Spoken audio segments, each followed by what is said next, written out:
Você sabe o que significa a expressão in dubio pro réu? Ontem eu estava no encontro de filosofia de um grupo que eu tenho com a ABRH, conduzida pelo professor Pio Martins, reitor da Universidade Positivo, e a gente estava estudando, discutindo sobre um filme chamado Doze Homens e uma Sentença, um filme clássico de 1957, muito bom, inclusive, traz várias reflexões filosóficas. Interessante até que o filme ele tem só 3 minutos, que se passa fora de uma sala, e todo o resto do filme, tirando esses 3 minutos, o filme inteiro ele acontece dentro de uma única sala. É muito interessante, são 12 jurados ali decidindo a sentença, quem dá a sentença é o juiz, decidindo se o réu, que no caso estava sendo acusado de assassinato, iria ser culpado ou não. Se fosse culpado, ele seria condenado à morte e iria para a cadeira elétrica. Então, toda essa discussão, o filme se passa ali, e no final das contas, essa expressão que veio ontem na discussão, in dubio pro réu, é uma expressão do latim. Se você é formado em direito, se você tem conhecimento jurídico, provavelmente você sabe que na dúvida, na dúvida é preferível você ir em favor do réu. Se você não tem convicção para condenar ele à morte, você não condena e você liberta. Então, o que isso quer dizer? Que dentro de 2 males possíveis, como não existe uma solução ideal, vamos supor, não existe provas concretas para nem condenar o assassino e nem absolver, fica uma coisa no meio do caminho. Diante dessa circunstância, é preferível você soltar um assassino do que você matar um inocente. Por isso, daí o termo in dubio pro réu. É favorável ao réu em questão de dúvidas. E como é que eu trago isso aqui para, dentre 2 males, digamos, o menor, né? E como é que eu trago isso para o nosso dia a dia, para o nosso cotidiano? Muitas vezes a gente se depara com uma decisão difícil que com certeza vai gerar um efeito colateral. Vamos supor, você já fez um estrago ou você está meio que num beco sem saída e você acaba tendo que optar dentre 2 males diferentes, você tem que acabar tentando escolher qual que é o menor. Mas muitas vezes a gente acaba se paralisando e não decidindo, e aqui que está a reflexão que eu quero trazer. A indecisão, a inércia, a não ação, ela também tem uma consequência e muitas vezes ela é muito mais grave do que se você for pelo caminho errado e escolher um dos 2 males. Vou dar um exemplo para ficar mais claro. Vamos supor que você está numa carreira infeliz. Então, você está num emprego que você não sente que você está realmente no seu melhor, explorando os seus talentos, crescendo no caminho certo profissionalmente, e você se depara com a possibilidade de você sair, largar esse emprego, procurar um plano B para a carreira, enfim. Claro que essa escolha ela vai gerar consequências.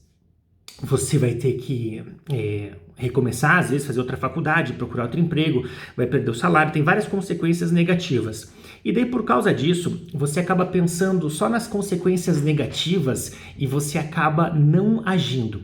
E o que acontece daí? O tempo passa, você nem percebe lá se foram 5 anos, você tem uma rotina infernal porque você detesta o seu trabalho, você acorda desmotivado e você permanece nisso sem crescimento, estagnado, o tempo passando sem que você perceba, e aquela decisão que você não tomou lá atrás, hoje gerou um efeito colateral muito mais grave para sua vida do que se você tivesse saído do emprego, procurado, quebrado a cabeça, crescido, iniciado uma nova fase de crescimento, ainda que com dificuldades, e por causa disso você acabou desperdiçando 5 anos da sua vida. Esse é um exemplo. Posso citar outro, por exemplo.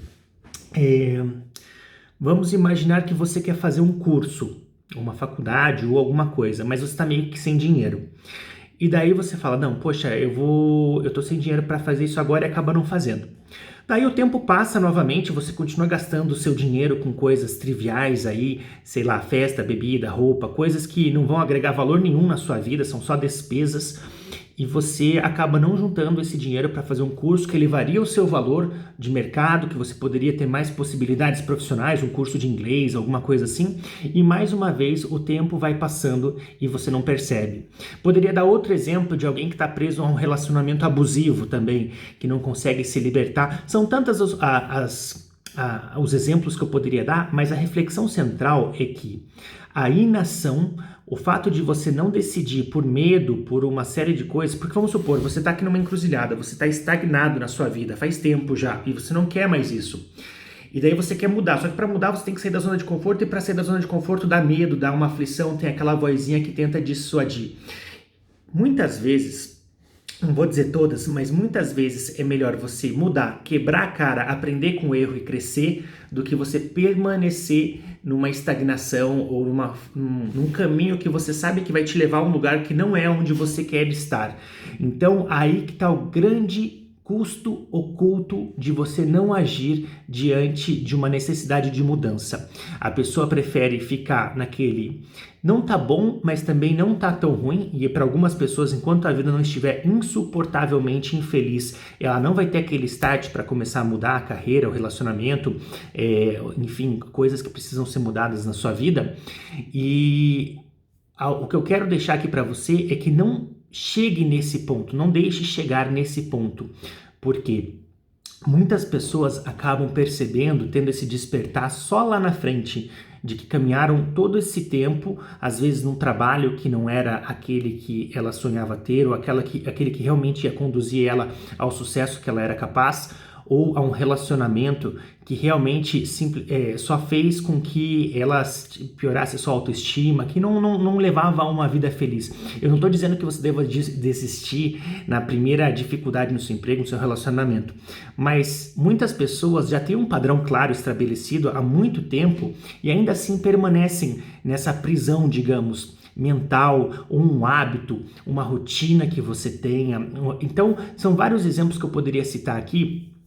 E eu puxei todo esse gancho lá do filme para realmente dizer que às vezes você vai tomar uma decisão e ela vai ter um efeito colateral, sim, mas não é por causa desse efeito colateral que você vai deixar de tomar essa decisão. O pior de tudo não é o efeito colateral, e sim a sua permanência num estado de insatisfação e falta de crescimento, porque aí entra a armadilha do tempo, do modo automático, daquela rotina que você não percebe as coisas passarem, o tempo passar, e você vai ficando sempre na mesma. Fica então essa reflexão. Eu vou dar um último exemplo também, só para ficar mais claro, para fechar de vez. Vamos supor, você quer ser uma pessoa mais focada, você está desorganizado. 2 exemplos. Você quer ser uma pessoa... Eu paro assim e começo a lembrar dos exemplos, então vale a pena porque o exemplo fica mais fácil de entender. Exemplo número 1. Você quer ser uma pessoa mais focada. Para você ser uma pessoa mais focada, só tem um caminho. Você precisa dizer não a uma série de distrações, a uma série de oportunidades. Steve Jobs que falava, eu acho, foco significa dizer não a uma centena de boas ideias. Então você vai ter que dizer não, você vai ter que negar favores, Por quê? O problema não é você dizer não e daí a pessoa ficar magoada com você porque você não aceitou um convite ou porque você não ajudou ou isso. Esse efeito colateral, ele existe, mas ele é calculado, você prevê que ele vai existir. Mas o ganho que você tem é muito maior do que esse pequeno efeito colateral, porque você está conseguindo manter seu foco naquilo que realmente importa para você nesse momento. Então, o pior não é você dizer não, desagradar e ter esse efeito colateral.